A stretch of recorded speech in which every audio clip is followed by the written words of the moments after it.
All right, folks. Welcome everybody to 52 Living Ideas. Today is Friday, so it's a self-improvement Friday. Now, John, who runs this, is not here today because he, along with 4 of his friends and 4 of my friends, they are participating in a 26-mile race, carrying, I think, 20 pounds or 26 pounds on their back. And they have to finish it within, I think, 10 hours or 11 hours. It's very arduous. It's called the Gorak Challenge. I don't know how to pronounce it. But the interesting thing is that they're all part of our New York meetups. You know, we all became very good friends as a result of it. And they have been training for the past 3 months for this challenge, because you really need to be in good shape to do that. All of them have been training, and I've been talking to all of them. And so, but you know, John can't do this while he is, he can't do the meetup while he's, you know, going 26 miles with 26 pounds on his back. So I'm doing this in his place. So what I decided to do was to do a best of. So it's a very different format that I'm looking at. What I want to do is I'm trying out this format. I mean, this is like about the 4th time that I'm trying this particular format, where it's highly interactive. So what I'm going to do is that I'm going to start off by doing a survey. And now it doesn't matter even if you have not participated in any of these 4 meetups. So we have 4 meetups. And we are going to take ideas from all 4 meetups, talk about each of them briefly, and then start comparing them and try to put it together. Okay, so that's what we are going to do. And most of the work is going to be done by everybody. So I'm just going to keep organizing what everybody is saying. Okay, that's all I'm going to do. And just want to show you how much is possible just from a group. We've tried this. I think this is the 4th time I'm trying this, and it works beautifully. So I want to know where people are, both in terms of, you know, which meetups you're familiar with and which meetups you're interested in. So I'm starting a poll. So please go ahead and vote. Let me see here, self-improvement poll. All right, you can select. So first question is, have you attended the following meetups or watched even a part of the video? So if it is yes, yes to even watching part of the video, you can say yes. If you have attended a meetup, of course, you say yes. And the second question is, which meetups would you like to discuss? And you can choose multiple choices. So go ahead and make your choices so that we know the level of knowledge as well as level of interest. So I will shape the this meetup accordingly. So we have 4 votes out of 29. And as soon as we're done, we'll all see the results together. So folks, go ahead and vote on which meetups you've seen and which meetups you're most interested in discussing. You've left out a vote, and that's none of the above. None of the above, then you just don't. Oh, that's a then good. You can't submit. You can't hit the submit button if you. Okay. All right. If it is none of the above, just choose a random one and go ahead, because everything will average out anyway. So it's going to be 11. Okay. If it is none though, choose one. Choose the first one, curiosity, and just type none in the chat. So I will account for that way. All right, folks, so if you have not watched any of them, and if it is none that you want to discuss, you are in the wrong place. All right, very good. So I'm going to account for that. None. So we got 3. All right, okay, so we are up to 19. I'm going to give another 10 seconds. Folks, go ahead and vote. You got 10 seconds. If you have not watched any of the meetups, just say none. Okay. And you can select the first one, curiosity, and say none. So I will adjust the scores accordingly. All right. Okay. All right. So we got 19 votes. Does anybody else want to vote? Last chance. Going, gone. With Gary's presentation on auctioneering, I'm trying to pick up, but Gary, could you do the sound? Do a countdown. Oh, one bid at two. One bid at two bid at three, $3 now, $4 now, 5 minutes, and I'm done. Oh, excellent. All right. So the poll ends, and let's share the results. All right. So what do we have here? Got. You have 10 nuns. Okay, 10 nuns. Okay, thank you. So we got that. We got, okay. So people have, half the people have, maybe about 1/3 of the people have seen the meetups on an average.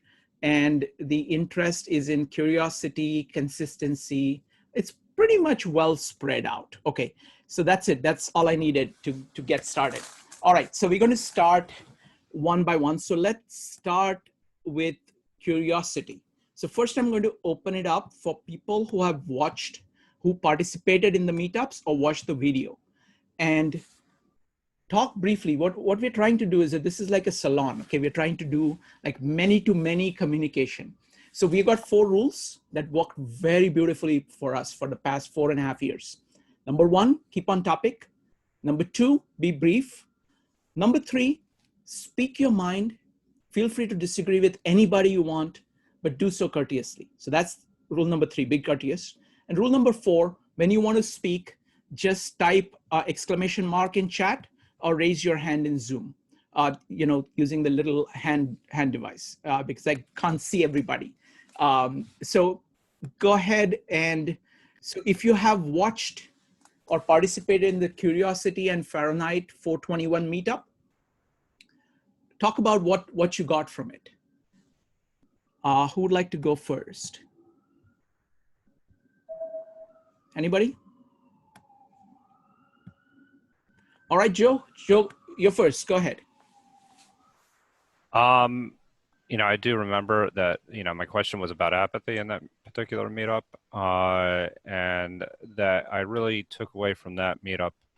I actually walked away with a weird interest in 1984 and actually more of an Orwellian type of world that we're living in, and in George, like more of an interest in George Orwell, based on the idea that people tend to, kind of just go through life, whether, willing to accept the norms and forgo their curiosities. I'm trying to recall Fahrenheit 451, but that was the one. It was more, my question I remember was purely about apathy in that particular.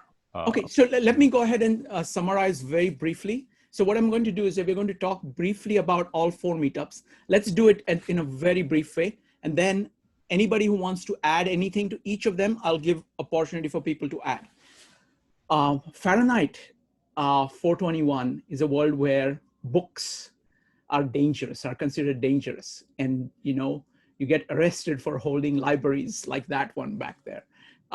And it's, and what John did was that he said, what is it? Why is it that people are afraid of people knowing stuff? And what is the fundamental value of curiosity? I'm going to give you my own take on curiosity.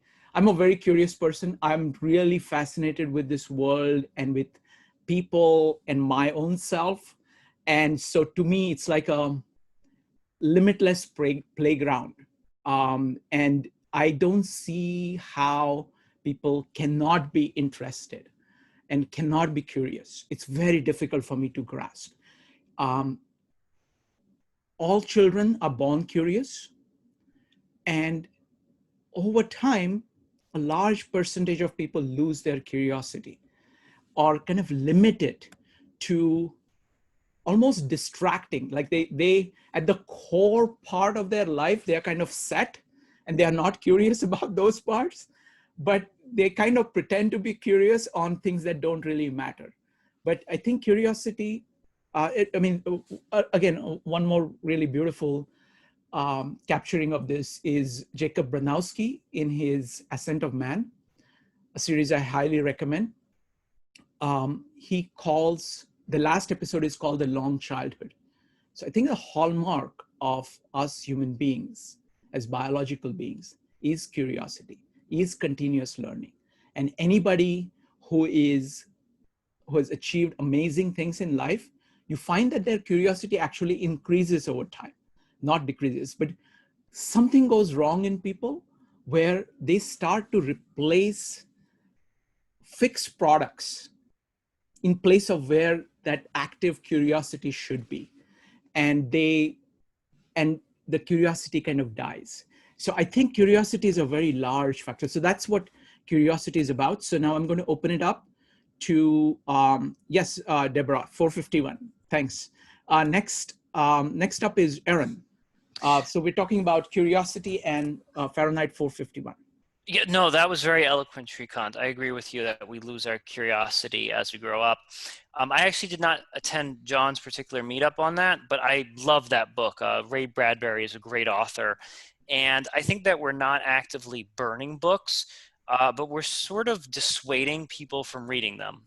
Books are being held as being boring. That's something like, I certainly grew up with this idea that when I'm misbehaving, no television, no video games, go read a book. And books are used as a punishment. So like we have an entire generation that is growing up thinking that books is that thing that you have to engage in when you're not allowed to play video games or watch television. And that's just distorting, because that's not how books are supposed to be viewed. They're supposed to be viewed as these wonderful vehicles of curiosity and imagination. And I think our society, by using books as the punishment medium, we're really doing a great disservice. I just wanted to throw that out there. Thank you, Aaron. So anybody wants to say anything about curiosity? This is the time to talk about curiosity briefly. You know what? Let's do one thing. I'm going to go and follow the plan of talking very briefly about all four, and then we will come back to curiosity, each of the topics, okay? The second one was on tribulations. Now, John chose The Alchemist for this, but I'll talk about tribulations. I mean, I've not read Alchemist, so I'm going to talk about tribulations from the base that I know. And the best base I know of is Carl Jung. Many people have expressed this idea, but I think Carl Jung does a fantastic job of expressing it. It's, I don't know the exact Latin version of it, but it says basically, in the filth, it'll be found. That you, in order to grow, you have to face your darkest fears and be willing to go through that to grow. Because it's basically fear of chaos. And you have to, it's the process of facing one's fears and conquering them. It's not that you don't feel fear, but you act in spite of the fear. And that is the process of growth. If you never face tribulations, then you're always operating within order, within what you know, within what you're comfortable with. Growing requires pushing into your, pushing outside your comfort zone, going outside your comfort zone. And that's hard of what growth of every kind is. So the tribulation is the concept about that. The third concept that we're going to look at is consistency versus intensity. The point there is that it is what you do on a continual basis, consistently, that really shapes your future. You can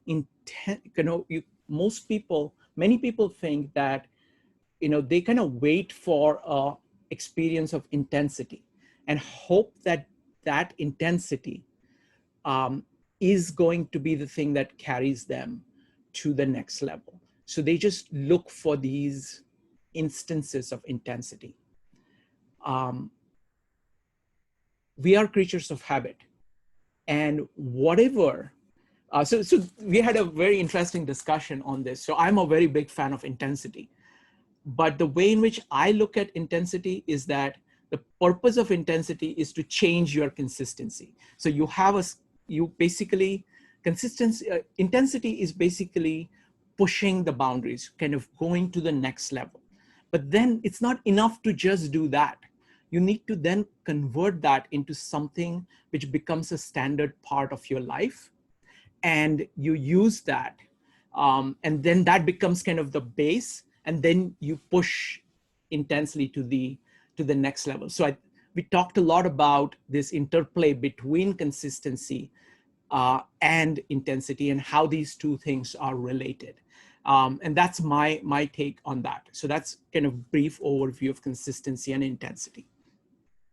The last one, now John called it empiricism, but I think a more fundamental way of looking at it, this is the book, The Machine Stops, is the difference between firsthand, kind of facing the life firsthand, or secondhand, or firsthand or 10th hand.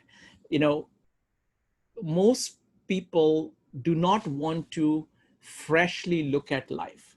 They would rather take solutions that have been developed by somebody else and use them. And in the process, lose the ability, the active ability to see, to live. You're just going through the motions. It is based on kind of fear. It is based on it is a desire for safety that you are, I mean, to put it in terms of my favorite thinker, Louis Sullivan, it's a question of form and function.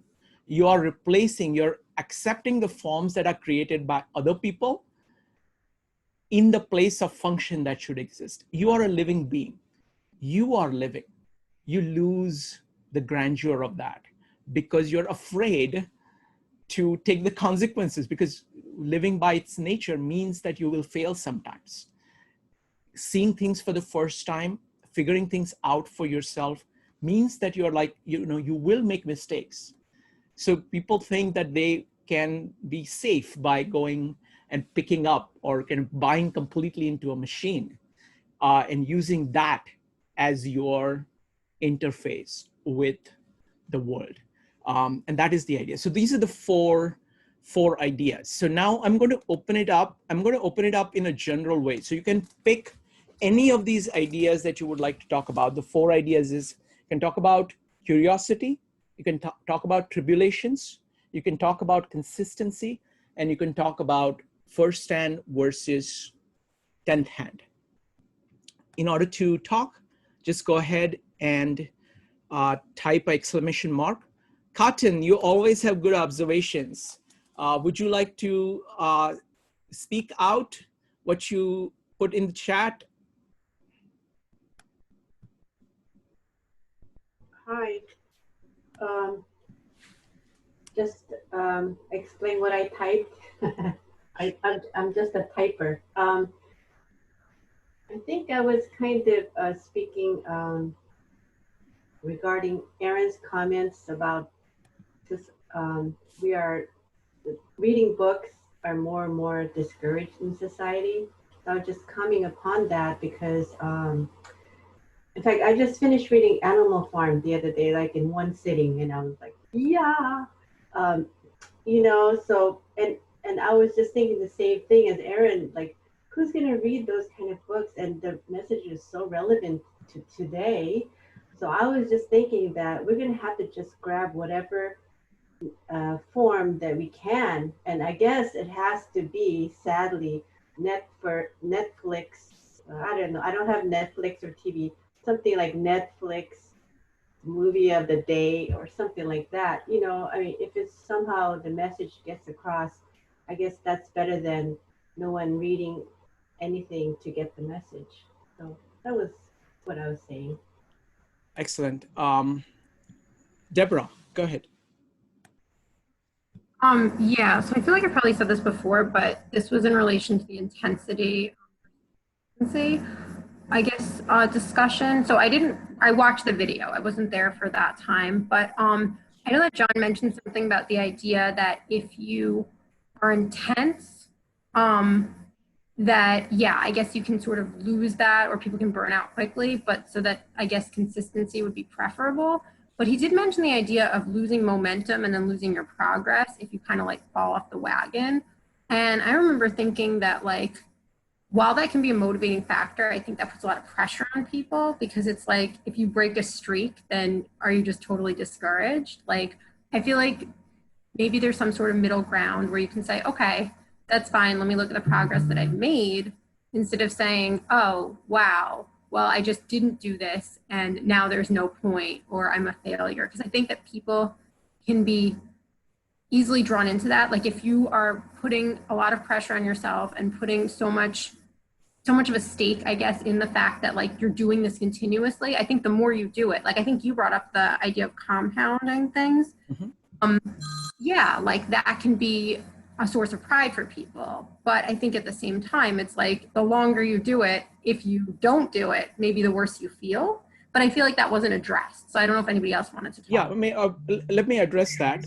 Yeah. I think my experience is exactly opposite. Because what happens is that the moment you get, as you get used to trying out new things and doing them relentlessly, you find out you actually fail a lot. And it's not too bad. It's like initially you're afraid of failure. And that's why you don't try things. Once you get committed to trying out many things, so the kind of the emotional experience is that, oh, okay, that didn't work. Let's go the next thing. Let's do it again. Let's see what happened. So it's like, it's a question of relentlessly kind of projecting things and then correcting yourself. So I don't feel at all, I mean, the way which, I'm going to do a little bit of digression.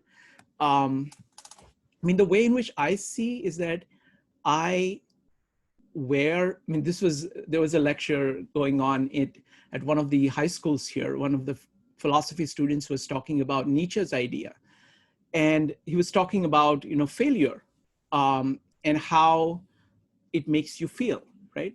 And I couldn't resist because it's like, I saw all these young kids kind of feeling down and down because he was describing how miserable you are when you fail. Okay. Now I know that he was talking about Nietzsche, so I know where it was going, but he had only 45 minutes to present and he was at a 30-minute mark and it was just this dark cloud. Okay. So I said, this is not good. Okay. I have to do something. So I raised my hand and I said, I wear my failures as badge of honor. Okay. So like people look at me and say, what is this? Is it crazy? I said, no. So I said, look, the only way you're going to grow is to try something hard, something which is beyond you. If you're committed to doing that, you're going to fail a lot. Okay.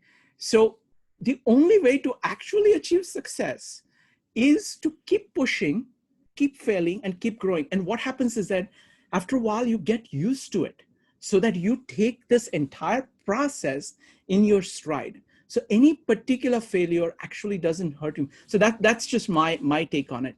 Let me go to, so it's going to be Laura, Joe, and Jenny.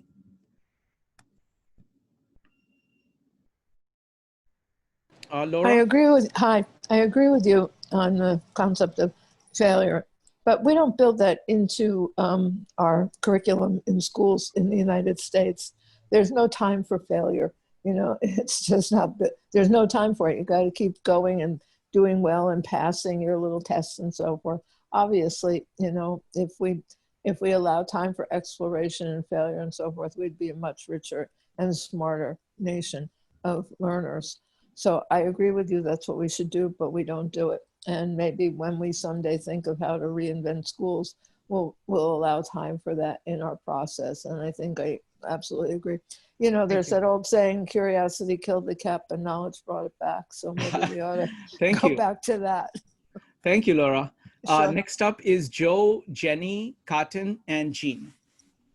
Yeah, I mean, one thing that actually I saw as a theme across all of these is, well, not all of them, but at least three of them, was the idea of, yeah, as we'd mentioned, with curiosity, but also courage.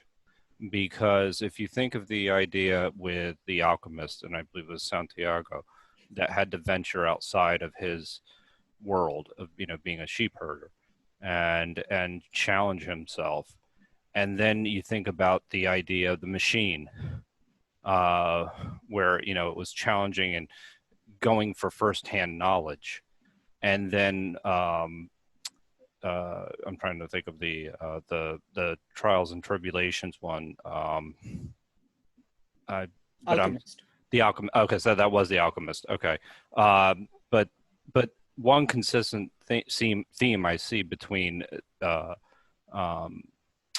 these that we're talking about is the idea of courage and the willingness to push yourself beyond your limits, and that also holds true with the idea of intensity too.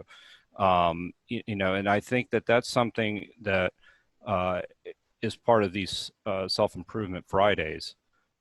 John has really kind of pushed is that the idea of getting outside of our comfort zones and challenging ourselves, and that is consistent in all these novels as well.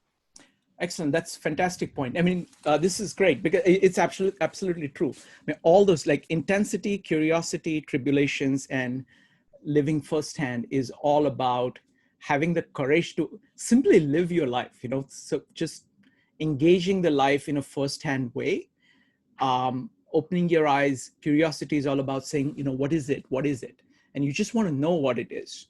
And tribulations is all about saying that just because I feel kind of discomfort, I should not let it stop me. The first hand is to say, okay, I'm going to engage this. I will take the risk of doing that. And intensity is to be comfortable with the intensity of the, kind of that negative emotion. So I think courage is very much the virtue that makes all of those things possible. Excellent observation. Thank you. Next up is Jenny, Cotton, and Jean. Okay, thank you. Yeah, I want to share a personal failure with everyone. Many years ago, during my very first improvisation class, our teacher had us perform, right? And guess what? My improv totally failed. And you know what I learned from that? It wasn't the end of the world. It was actually very liberating, you know, and I just moved on. So, and even now when I do performances, I do avant-garde performances. I've done many performances. I've given lectures. It's still scary. But the thing is the energy, and I think performers can relate to this. It's that energy that you have, that nervous energy that you pour in. So it never gets easier. And if you're taking risks all the time, it is scary, but if I don't open myself up, I'm not going to grow. And the real failure is for me not to try. Yes, excellent, excellent. Next up is Cotton, Jean, Laura, and Aaron. Cotton, go ahead. Yeah, I was just kind of commenting upon Shikran's mention of when you fail, the failure is the badge of success, and also along the lines of what Jenny just said. I also find this to be true, and this might be a generalization, but for some odd reason, it seems like one attains courage from the failures. You would think like you would become meeker and more insecure, but that doesn't seem to be the case. Like you get some sort of self-confidence, but also a certain humbleness that, you know, somehow who take the safe route, shirk failures. They seem more insecure, at least from my experience in learning of those who take risks. They fail, grow, be confident, and then humble. And I think it comes from attaining knowledge. So that's, you know, my impression. Excellent, excellent. One thing I would want to add is that, like, for me, when I look back upon my life, yes, it's never that I said, oh, you know, I failed. That's not my, if I want to look for regrets, it's basically what chances I did not take, where I did not actually take the chance I needed to take. That's what I regret. Never trying anything and failing, because really the cost of that is very little as compared to the upside. So next up is Jean. Jean, go ahead. Yeah, I think that lecture is the only one I didn't join, the Fahrenheit, but I actually want to talk about it and the curiosity. I Please. happened to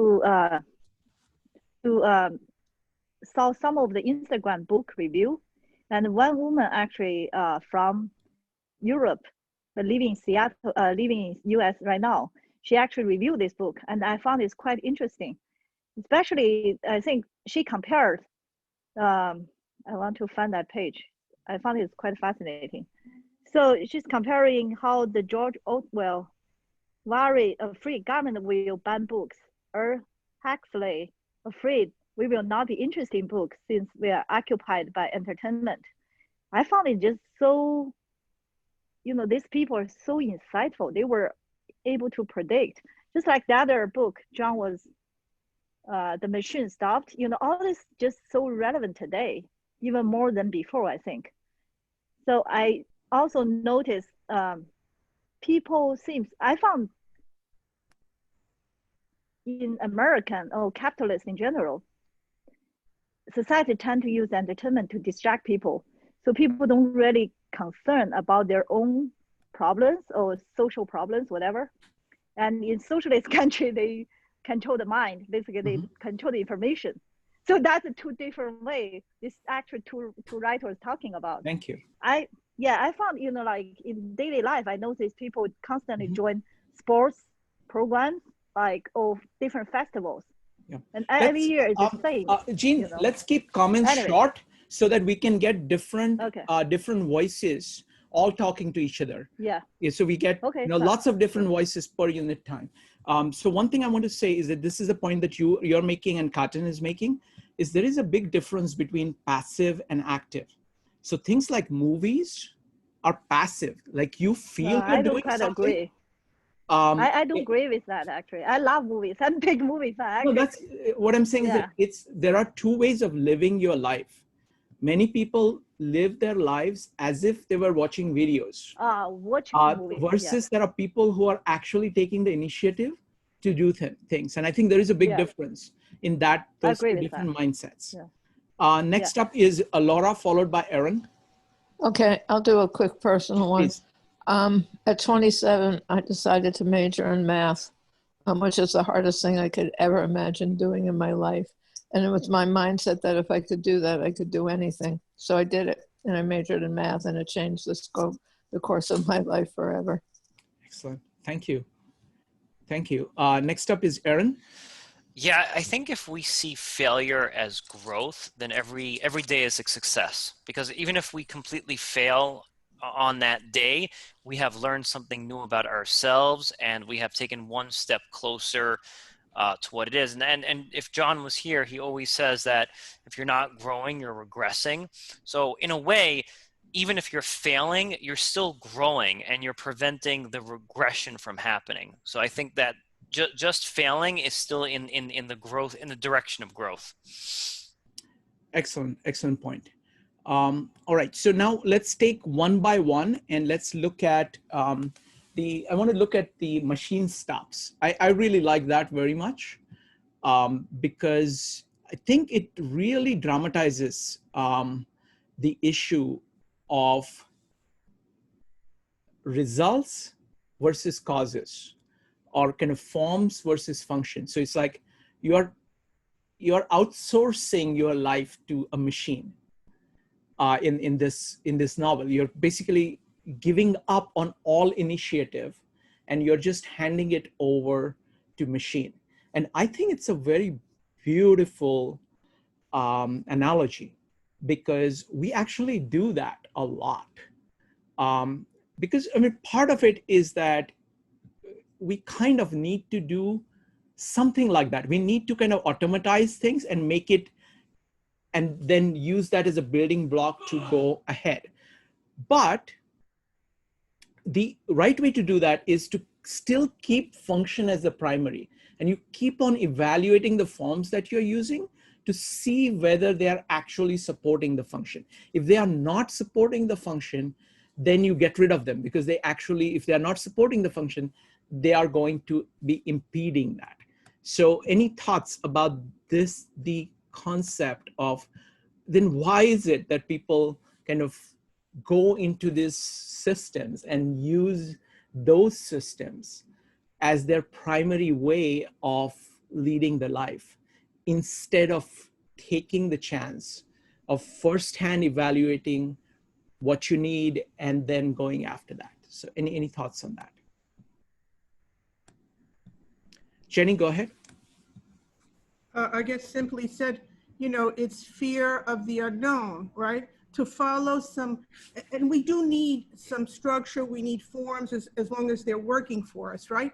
But whether it's a religion, a culture, right? Whatever, a philosophy, right? One to feel safe can say, okay, you know, this is what Buddhism says, or this is what Christianity says, or this is what this philosophy says. So I'm just going to follow, you know, verbatim. Oh, okay. And it's much scarier to say, okay, you know what? I'm going to be inspired by that, right? It's food for thought, but I'm going to be living my own, carving my own path, living my life. So you're constantly facing the unknown and formulating. So it's much more scarier and riskier, but I'd much rather live my life like that as opposed to some pre-prescribed format. But we still need forms, we still need structure. Excellent. Katin, you want to pose the question for everybody? Oh yeah, I was typing again. So I would just, you know, kind of responding to Deborah's comment. So what happens if, you know, somebody just keeps trying and trying, and, you know, you hear of people who never attains any kind of tangible success, and then they go spiral down. What about that? You know, I'm just posing that kind of rhetorical. Yeah, I don't know. I mean, I'm not thought much about that. I mean, I don't know. I mean, I don't want to guess on that. Does anybody else want to talk about that? Yeah, don't worry about it. I always Okay. just kind of play the Sure. devil's advocate. Sure. Know, how I work. Sure. Yeah, I mean, I like, you see, another perspective here is, if you look at our lives, right, they are in an incredibly good shape. Like, if you, for human beings over our entire history, you know, we are living in a golden age, really, in spite of everything. You know, we live a very long life compared to like 25, 30, or whatever the lifespan was, all the way until like, I think 1890s, something like that. 1880s, something like that. We have incredible amount of prosperity, even like poorest of people, or not poorest of people, but kind of lower middle class people have much better, you know, are better off than the kings of the olden times. We have access to a lot of knowledge. So it's like, it's, you know, amazing. I would say that we are living in that, and that's, give me a second. And that is the background. So I think, you know, I grew up in India, and in India, you know, I've seen, you know, it's like seen villages in India. Okay. And compared to that, you know, what we are starting with here is, you know, I think we are living in an amazing world, and that we don't make the full use of it, and just kind of get bogged down by relatively small things, I think. So that's kind of my perspective. But all right, let me see. Mike, you wanted to make a comment? Yeah.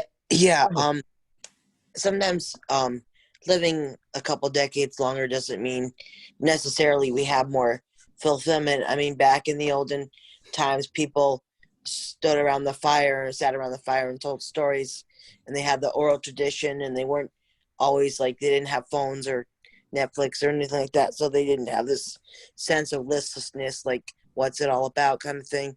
They all, each person contributed to their part in society, and it was an interconnected web, and it was like people felt useful.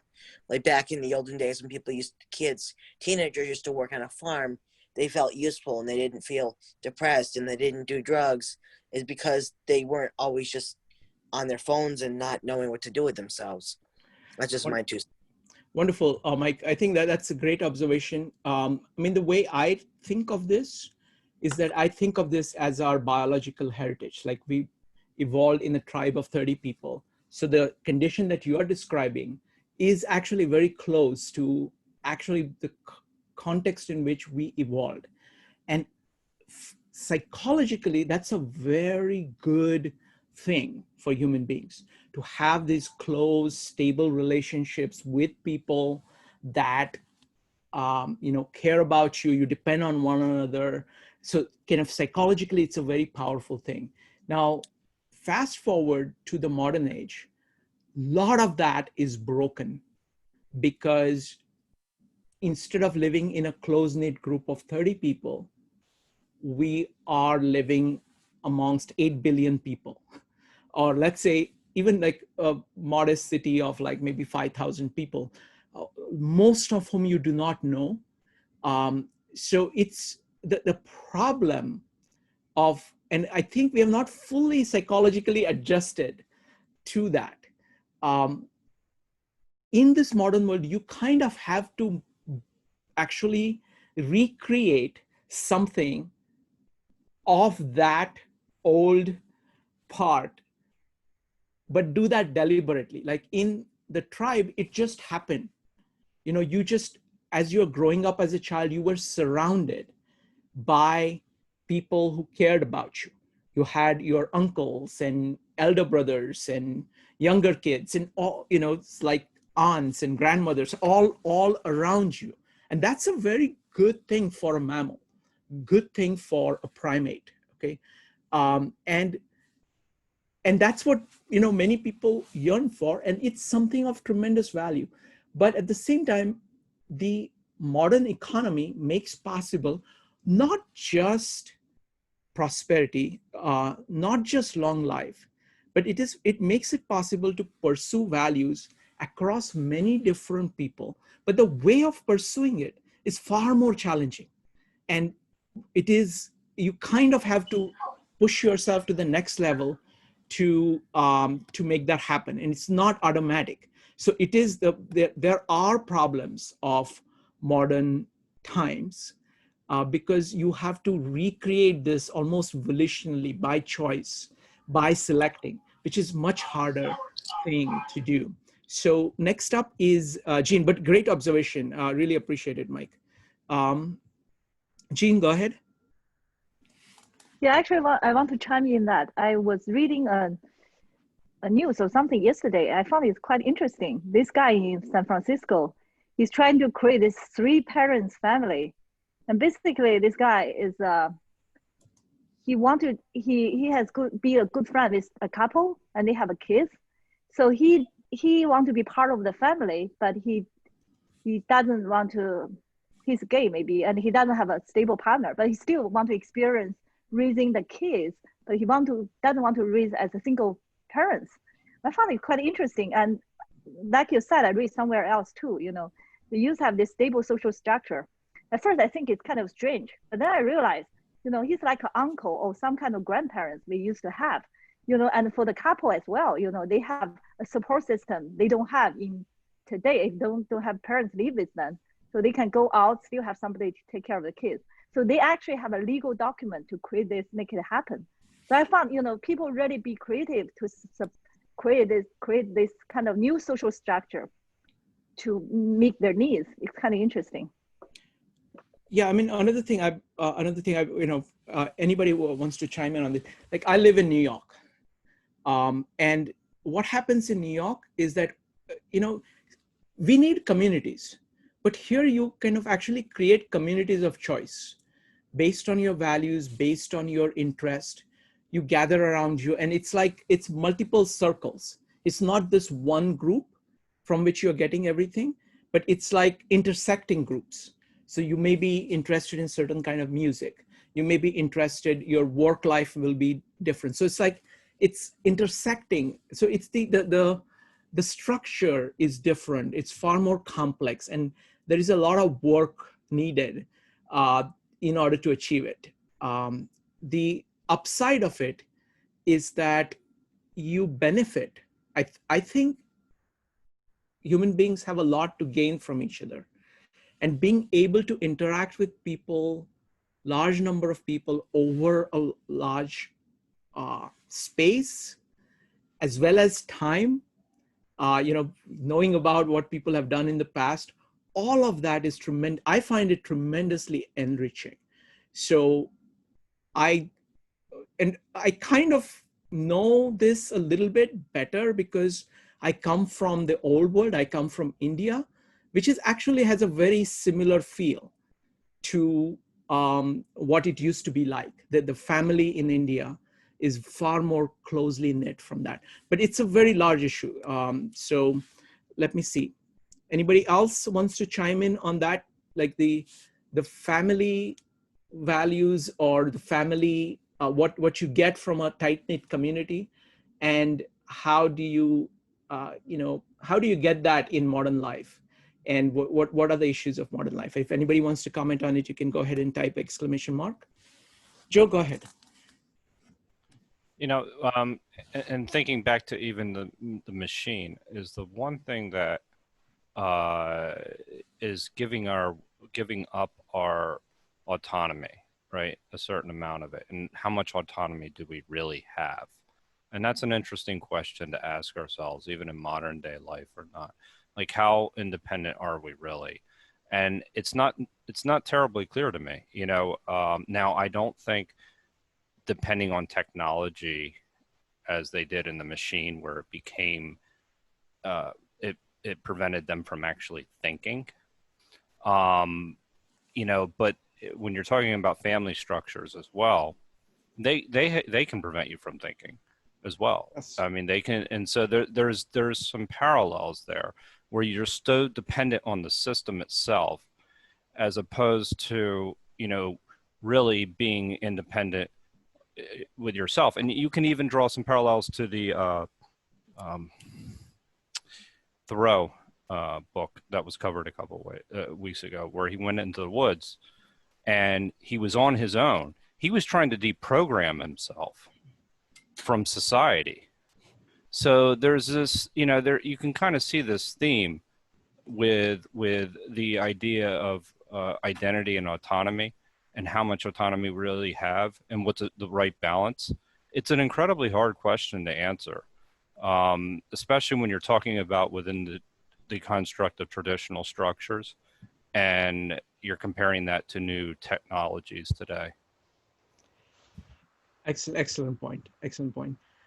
Let's see. So let's go to the next topic on tribulations. But I think, again and again, the theme of kind of fear and courage keeps coming up, because tribulation is nothing but that, of saying, okay, are you going to take the chance? Are you going to do things which are scary, outside your comfort zone, in order to pursue what you need to pursue, what you want to pursue? Mark, go ahead. Good evening, everybody. Yeah, yes, on the subject of that, I think a lot of the times we focus on the individual, and as you know, I don't think an individual can exist in a vacuum. We, as you described, we're tribal. We haven't evolved beyond that yet. It's going to take a long time. So we need to recognize that in ourselves, and we need to nurture that side of us. So like problem solving, easier in a group. And what I wanted to just point out, when you're talking about these other subjects, tribulations and stuff, and being heroic, one of the most courageous things I think to do is ask other people for help. We don't do that enough. And we don't offer help enough, probably too, because we're scared of being rejected. Our society in the US has this myth that you have to do it on your own. Like the cowboy going in and restoring order in the town. Never happened that way. Farmers settled this state, the US. The rule of law came through numbers, not through one individual imposing their will on somebody. Until you get to the rob barons, but that I wouldn't call that a good example. So I just wanted to stress that we look outside yourself in order to improve yourself. No, that's an excellent point. Let me, I just want to comment briefly before I hand it over. I mean, one of the most interesting things that our meetup went through, interesting book, was Ray Dalio's book on principles, where where you're trying to say, okay, how do you work together well with a group, a team, to achieve your values?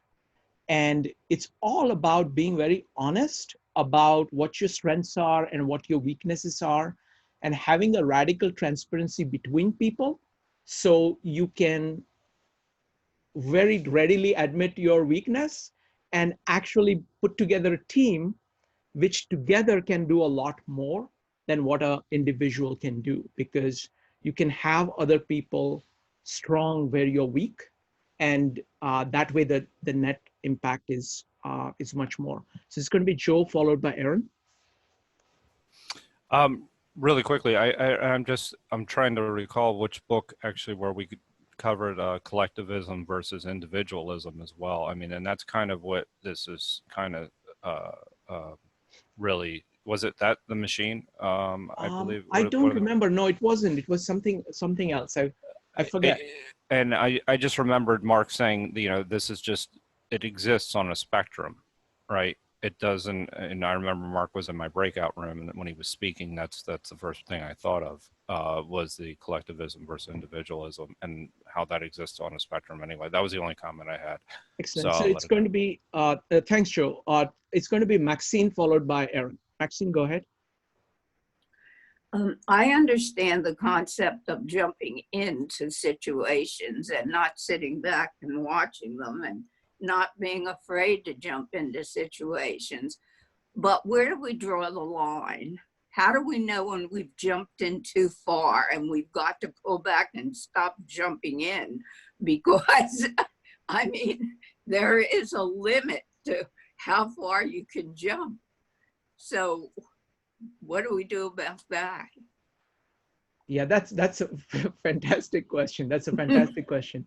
I think it is all about being honest about your strengths and weaknesses, and you do not know them automatically. You kind of have to feel the limits by failures. You can say, wait a minute, here I've been trying so hard, it doesn't really work. It's very easy for us to kind of fool ourselves into thinking that, I make this mistake all the time, that I think, oh, I can do that. No. It's there are things, it's like, I can do a few things, but there are many things. And it's very important to be honest and to keep on doing kind of a review of yourself and saying, what is actually working and what's not working. There are times where you can say, okay, I'm weak. Go ahead, Max.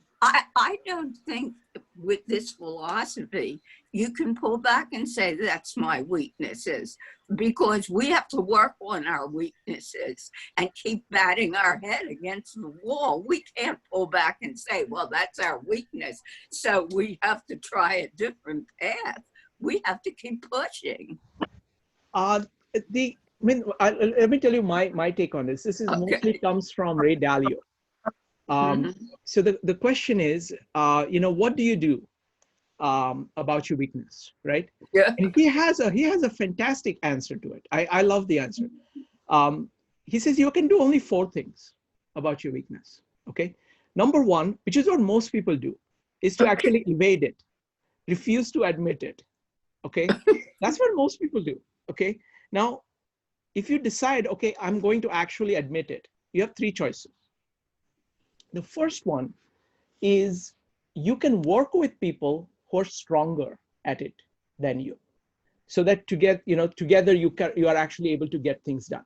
Okay. Number 2, you can learn a little bit and become stronger at where you're weak.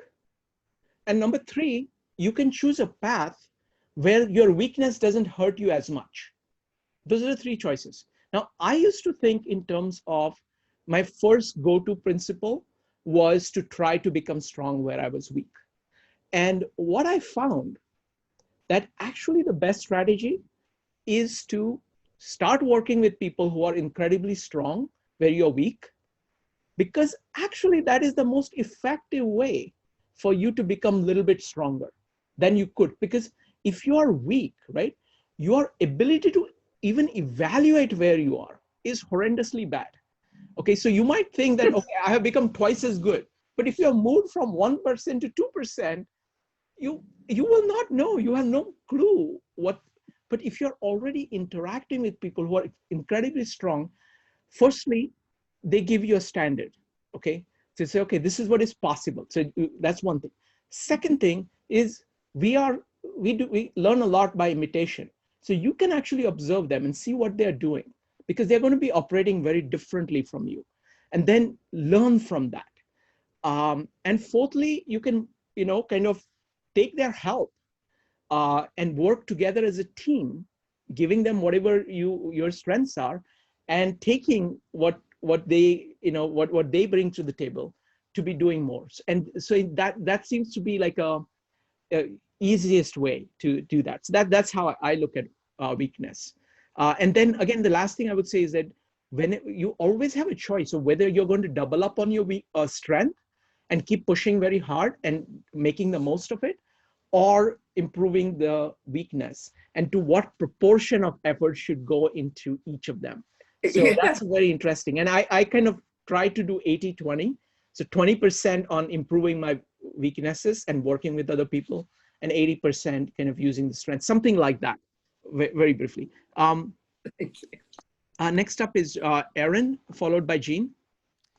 Yeah, I want to just touch upon something Mark said. I really agree with him that, we're not achieving these things alone. We're achieving it with the help of others. I would blow a little caution in that direction and say, though, that you as the individual have to be a good connoisseur of the groups that you are falling apart. You want to really kind of evaluate, almost on a weekly, monthly basis, like, is this group really helping me? Is this group, do I have something to learn from this group? Or can I teach this group? Like, is this a group of people that I can help, or can they help me? And you want to just make sure that that group of people that you're with is really getting you where you want to be going. So I think that, yes, it is important to work in groups, but it's also important for us to have like critical eyes about who we're hanging out with. Excellent. Let's go to Mark and then Jean. Mark, go ahead.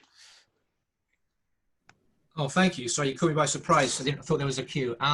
Just to respond to Erin, I would say, I guess it depends what your goals are in terms of personal growth. If it's all about your own person, then yes, you pick and choose the groups that will benefit you the most. I come at it from the other approach. I think to be a better human being, I have to be sharing and giving back. So I'm not judging groups with like, are they holding me back from my goals?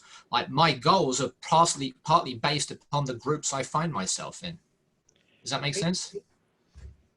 Yeah, Mark, I totally agree. And like I said, I think that you could also be in a group where you're helping others. I totally agree with that. I'm just saying you don't want to necessarily be in a group that's bringing negativity to your life and just holding you back. So it's okay to be the person that's helping others. Just make sure you're not in a group that is just really holding you back and kind of bringing negativity to your world. Next up is Jean, followed by Deborah. Jean, go ahead. Yeah, I want to chime in on that, work on your strengths versus your weakness. I actually have personal experience with that.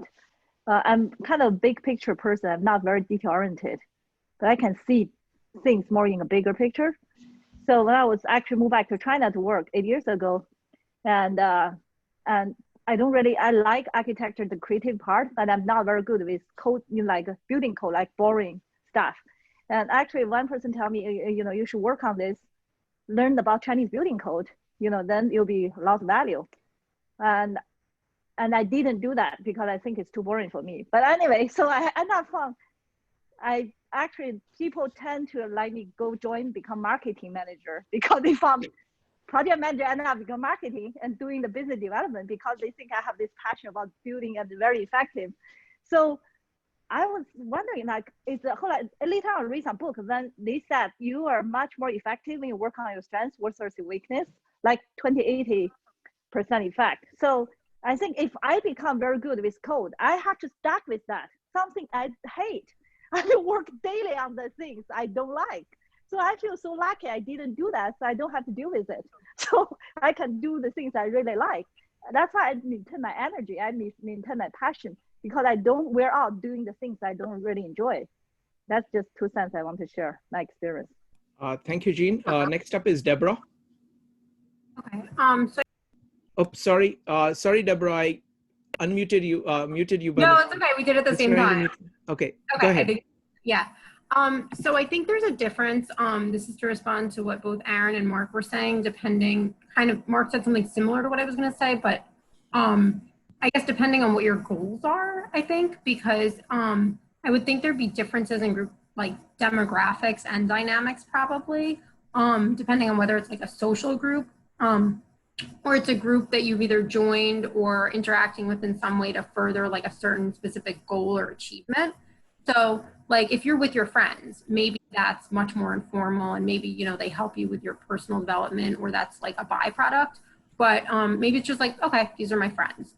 But if you're doing something like if it's a move for a career or you're raising money or awareness about something that's important to you, maybe you end up seeking people out that you wouldn't normally interact with to further that kind of goal separate from a social situation. So like, maybe you're not like, okay, maybe I don't really like these people or they don't necessarily share all my values or my interests, but this is for a specific goal. So I feel like I would just make a delineation between those groups because I think in social situations, it doesn't have to be that same kind of thing, I guess. Thank you, Deborah. If there is no other question, let's go ahead and take the next topic, and that's of consistency versus intensity. Now, this is a very interesting topic. You know, what do you think? What is more important, consistency or intensity? Intensity here is, we've described both those things. So what are your thoughts about consistency, role of consistency and intensity in your life? Joe, go ahead. I mean, I think, you know, I remember this one a little bit more clearly where, you know, John spoke about the importance of habits in that particular. And I do think habits do win out, you know, over the long run. And that much is clear.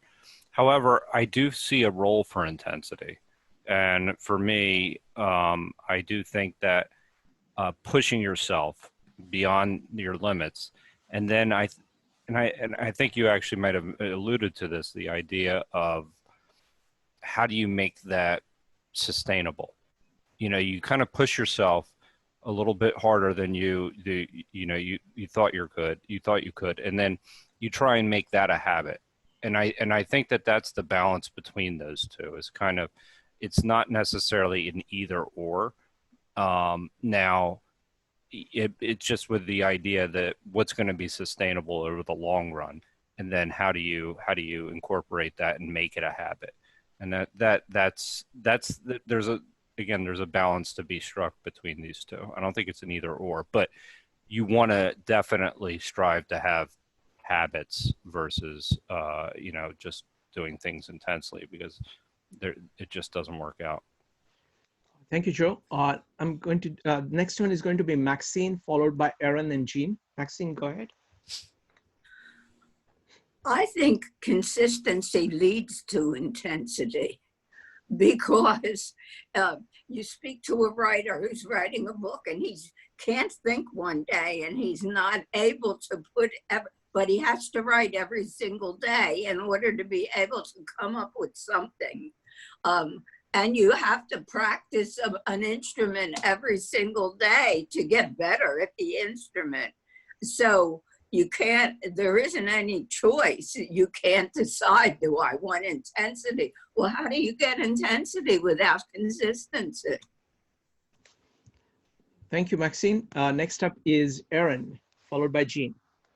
Yeah, I'm actually in the same boat as Maxine. I think consistency for me is way more important. When I go to the gym, the people who I look up to the most are not the young dudes like lifting like huge amounts of weight and burning themselves out, because those young dudes won't be there in 3 months time or something. It's actually the older folk. It's actually like the 75 and the 80-year-olds that are still going there and still doing their thing, because it's probably not all that fun at that age. Like, you're not doing the most intense, like showboaty Instagram kind of like workout, but they're consistent. They're consistent, and this is a part of their lifestyle that I want to remain healthy. So for me, I look up to them, those who are consistent, than those who kind of just have this huge fire that lasts a couple months and then they're gone. Excellent. Next up is Jean. Jean, go ahead. I think I have a different opinion. To me, I think intensity is very important to get you started. It's just like when you lit a fire, you need this lighter to lit the fire. Then you need to keep putting the log to maintain the fire. That's kind of consistency. So I found for the kids, if they want to learn an instrument, for example, I tried my son learn piano and he gave up. Now he's learn drum. And one time he liked to learn violin, and I found this Russian teacher, and he's very into the right gesture. You have to do like hundreds times. And my son was so bored to tears, and he's like, "You did it wrong," and he won't touch violin anymore. And I know that the way he's teaching is correct because I read one of the book, but it's not correct for kids. It will be correct for adults because you have to do the right gesture exactly right, then you can touch the violin. But for kids, if they don't have that intensity of interest, they won't be able to maintain the habit. So the intensity is actually help you to be able to form the habit, endure that. Then once you form the habit, they keep running. So I think intensity is more important at the beginning. Wonderful, thank you. Next up is Jenny, followed by Cotton.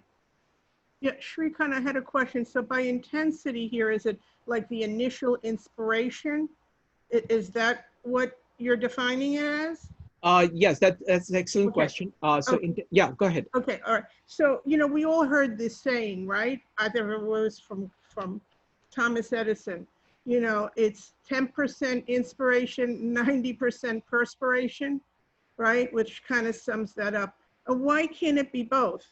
I can be inspired, right? But that inspiration, let's say, to do something, right? Either with my art or open up a new business or whatever, there can be the spark there. But then there's the really day in and day out hard work, planning, market plan, etc. But maybe I also need inspiration along the way. So perhaps it could be both. I don't know. So thank you. Next up is going to be Cotton, Mary, and Jeff. Yeah, I think both are important, but for me, intensity, sometimes you know that as passion. Oh, and it's important, but it might be like misdirected and cause more problem like burnout, etc. And then so you need the right kind of intensity, and then the right kind of consistency. For example, you could just sit for a day for a very inefficient amount of time, just quantity, without making meaningful practice. For example, even music practice, you can just sit there and practice for 5 hours, and it wouldn't really give you as much progress as, say, if you really have like 20 minutes of really intense focus, you might make a lot more progress. So I think you need both as in good combination. Excellent. This is all fascinating. So we'll put it all together. Next up is Mary. Mary, you need to unmute yourself. Okay, here I am. I think both are important depending on what aspect of life you're talking about. Consistency is certainly adds stability to a person's life, a certain comfortable predictability with consistency. But then with intensity, I always think of it's related to change. And with change happens either through desperation or inspiration, which sort of rises to an intense level that makes you either move to a higher level or change direction altogether. So, you know, we can all look at our lives and think we made a change. At that moment of change, there was a certain intensity that accompanied that decision to make a change. So I think both are important in different aspects of life. Excellent. Thank you, Mary. Next up is Jeff, followed by Gary. Hi, Shrikant. I just came in from Washington Square, so I can join in. Wonderful. So I have one question for you, Shrikant, and then I'd like to offer something. Sure. Shrikant, which is more important, solitary or social? Great question. So I would say it's both. I mean, what I've found, I think the best way to think of it is that these are both critical elements. And what I've found is that it's all right. You can go ahead and give me as much of an answer as you like, but I'm really setting up the next thing that I'm going to say. Okay, go ahead. Cut me up. So I think that the most important answer to every single one of these excellent questions that we're posing this evening, and really to all of the most important questions in life, is both. The most important answer is both. There is nothing, there hardly, it is either or. Whether it's social and solitary, or whether it's exercise and resting, individuals and teams, feeling and thinking, creating and evaluating, inquiring, acting, order, chaos, habits, new things, safety, risk, failing, succeeding. Every single one of these things, if it was all one way or the other, would be, for me anyway, at least in my experience, either boring or disaster. And so the real question is, if the actual answer is to everything is both, the next question for me is, well, in what proportion? Or maybe which one first and then the next one? Or in what sense balance? In what sense, for example, me as an individual or me with a team? Because, you know, both things are important, but what is the balance? You know, my own expertise and what I bring, and then knowing that, relying on the expertise and perspectives and information and knowledge of others. So the answer is always balance. And that's the writing that I'm doing these days, is about balance. And the thing that I've recently added to it that I think you might find interesting, and then I'll be done here, is the word, and I've kind of been searching for it, and it's been encouraging to watch you search for words to describe some of the things you've been talking about, is dynamic balance. Whether it's alive or just the situation is always changing, or I'm changing, or things have gotten out of balance and they need to be rebalanced. There's a sense of balance that is dynamic. And the choices are constantly being reset or recalculated according to all those different moving parts inside of me and outside of me. And so that's why I would reframe all of these questions about, okay, if the answer is both, well, okay, so when might it be more one? When might it be more the other? And I'll rest there. Excellent, Jeff. So this is excellent because I mean this is exactly how I think about things. So, like, for example, my entire four function way of thinking is exactly that. The important thing is to be aware of all the things that matter in life and hold it. Like for me, it's like holding it in a picture, that these are all the things that I need to pay attention to. And then you're flowing in attention from one to the other. There are some very interesting ways of thinking about it. Like, for example, Jordan Peterson has this saying that you have to be at the edge of order and chaos. If you are too much in order, you're going to get bored.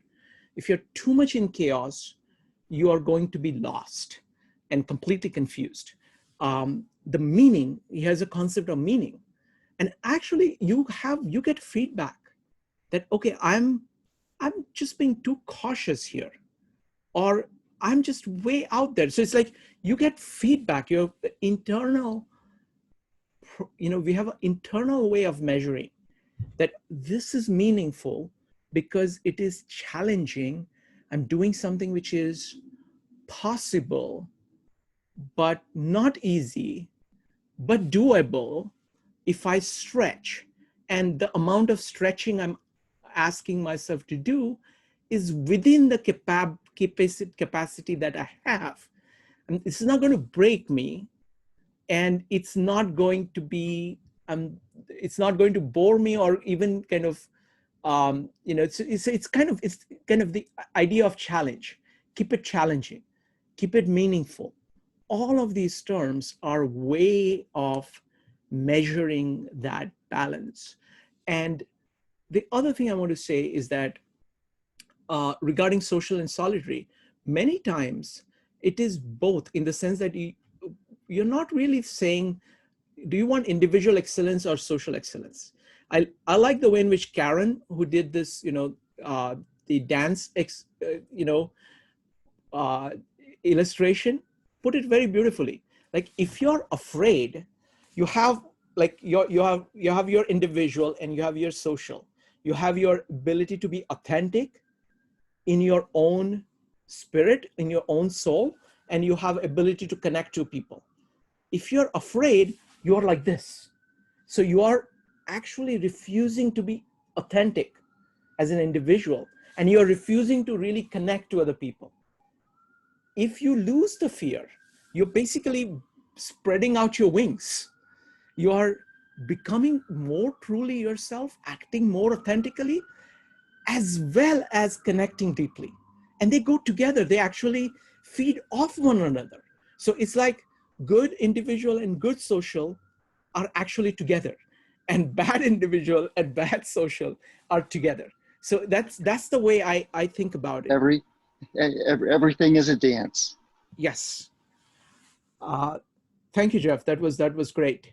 Let's see who is next. I lost track here. It's going to be Gary, followed by Jenny. By the way, folks, if you have not spoken much before, you will get priority over people who have spoken. So if you want to speak, just go ahead and type exclamation mark. If you're not spoken before or spoken less, then I'm going to give you priority, okay? Gary, go ahead. Sure. One that I like was you're just talking about the topic of the edge of comfort or stretching. It's called flow.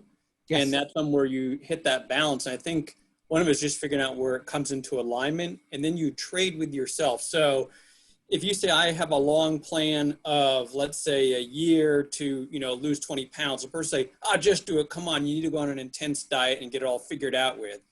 And then if you say, you're going to plan something out over a long period of time, there's a contrasting part of yourself that will say, if you just put in all the effort, you could be done with it really soon. And I think that sometimes we sell ourselves on whatever's of the moment. The alternate path looks like the better path, and we trade back and forth, or influenced by those outside of us who feel that they can somehow win the argument on how we're living our life if they just simply say, if you're going slow, do the intensity. If you're being intense, they say you're going to burn yourself out, go the other way. And I think sometimes we're dissuaded on our path based upon that. One benefit that I do like of consistency is it gives you your mind the opportunity to reflect and daydream and process in the intervals. I don't think there's a whole lot of reflection that's done during intensity, but even if the same amount of work gets done, you might build a better pattern in your brain. And I guess from neuroscience, you actually have to reorient the neurons over a process of time. And that's like digging a trowel through the dirt every day. Eventually, you're going to have a ditch. The likelihood that you get that from intensity isn't as high based upon the science. You do have a few of those key events like maybe 9/11, a car accident, things like that. But the number of those intense moments is not as repeatable, even if the same amount of time is invested. And I think of intensity as kind of like a big bang. It's a drug-like high, and some people are attracted to that. And some people have a part of themselves that doesn't like stress as much, but feel they can get the same work done if they do it at a metered pace of a half hour a day over the next 20 days versus 10 hours all at once. One of the ways I thought about that was one time I moved while I was continuously working by taking only what would fit in the backseat of my car, one trip back and forth and back and forth. And it was the easiest move I ever did. And I put a grand total of like 2 additional miles on my car every day. And I got a whole house moved, didn't have to ask anyone, and it worked so smoothly. But, you know, there are definitely events like, you know, as being where he's running today, you know, that's another type of proof to yourself. And I guess it's a matter of, you know, what drives you, or, you know, what's the outside feeling. One that I notice is if you use up intensity, you block out so much time and mental energy, you may not have any calmness available. So being consistent gives you the ability that you can do a big burst of a good 10-hour day if you really want to. With that, I'll pass. Excellent. Thank you, Gary. So it's going to be Mike followed by Jenny. Mike, go ahead. You need to unmute yourself. Okay, let's go. Jenny, you're next. Okay, thank you. From just listening, I'm prompted to say the following. I'm not quite sure where it fits in.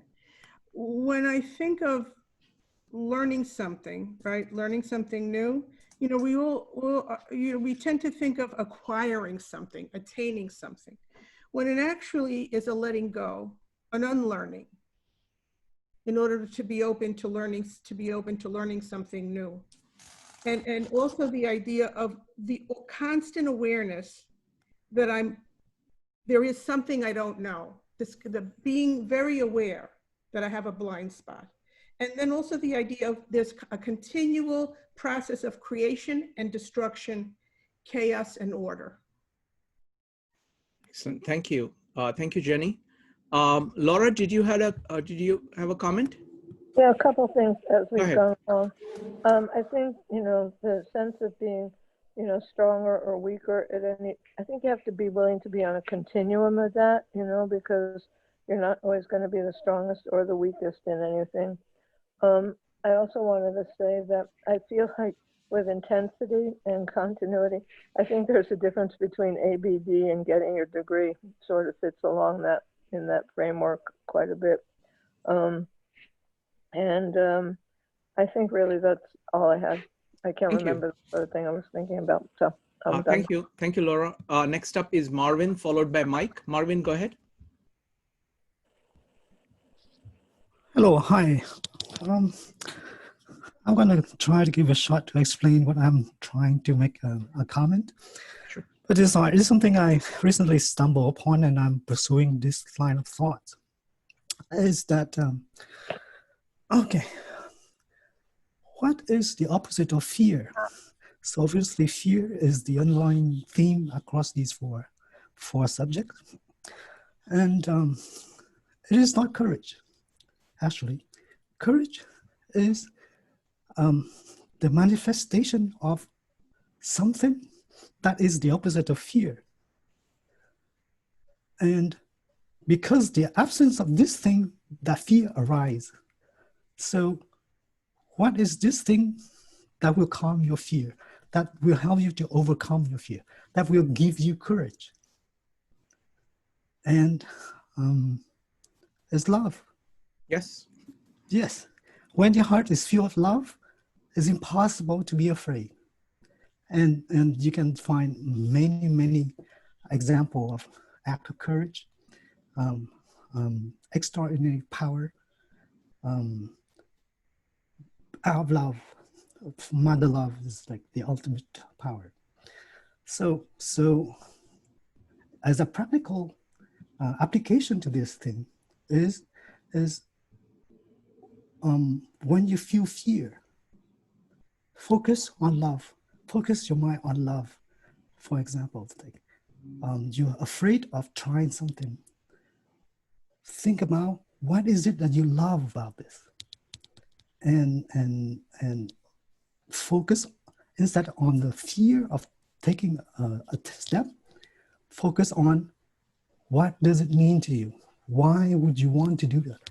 Why you try to go out of your comfort zone, make the tremendous effort, gather all your courage to attempt this very scary thing? Because something that deep in your heart is responding to it. It's calling you. And so this theme is permeating through The Alchemist. That is it's saying that you listen to your heart, listen to your heart.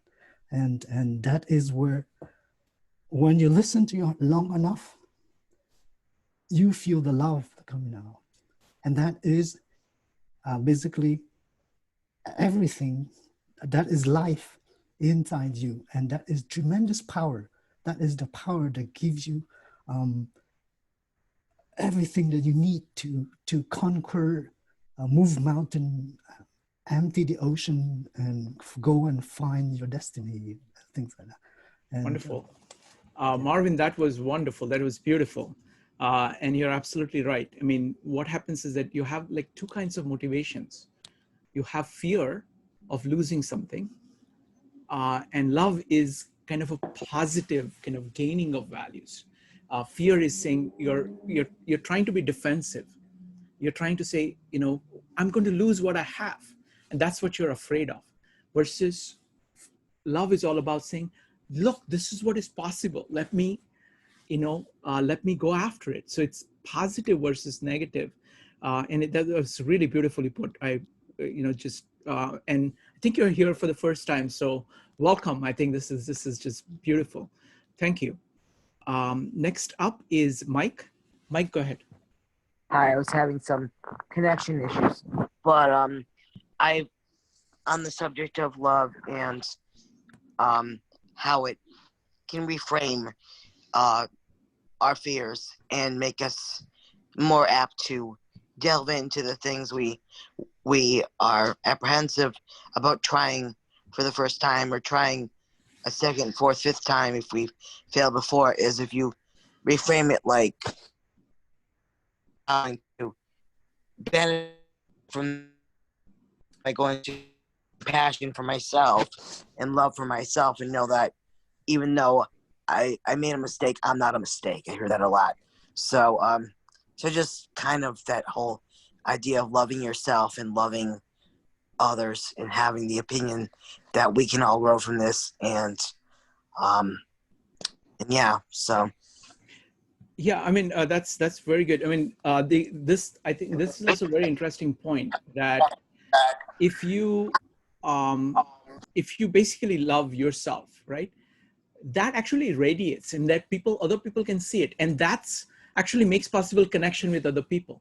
So it's like the positivity in you actually encourages the positivity between people. So it's kind of it's all together. And again, vice versa. If you are filled with fear, you're going to create that around you.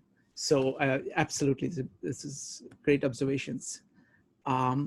Next, so this has been amazing. It's like I love this entire sequence here. I want to say one more thing about consistency and intensity, and that is about individual differences.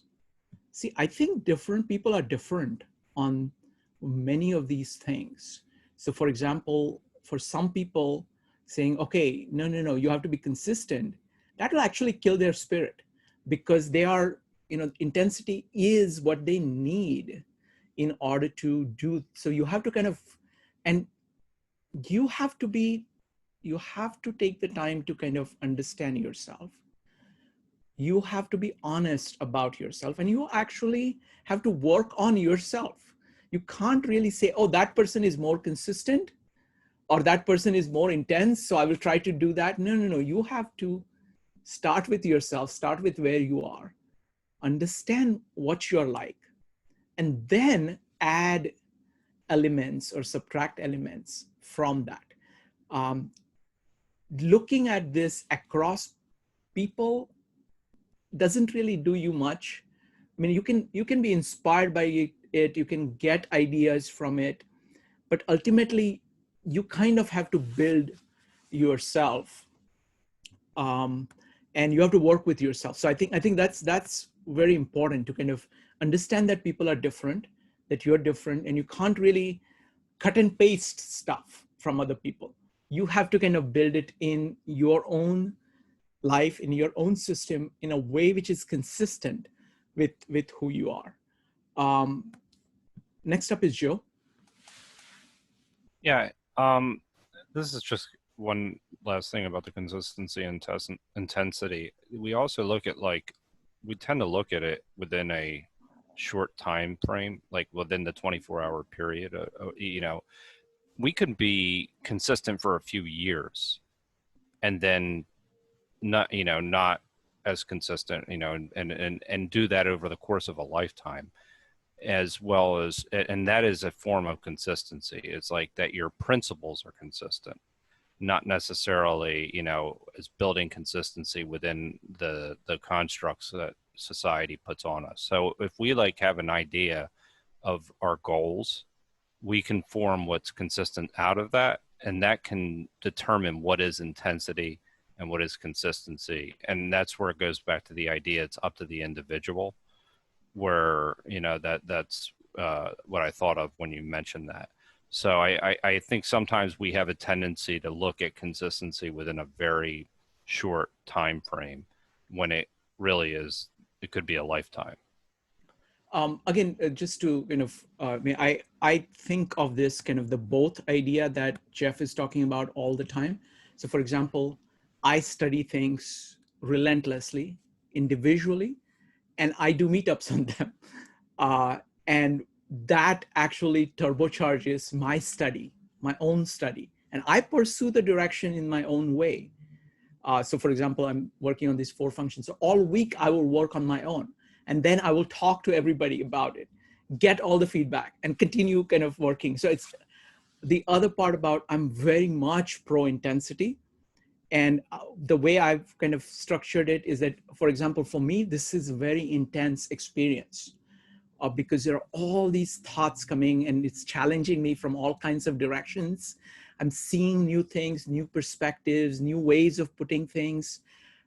This is very high intensity. But the way in which I do it is that I do meetups every day. So I get this on a consistent basis. And so I kind of build both in like that. So that's just my way of doing it. Now what we're going to do is that let's do breakout rooms for 25 minutes, and then we'll come back to share our final takeaways. All right, so I'm starting the breakout rooms now.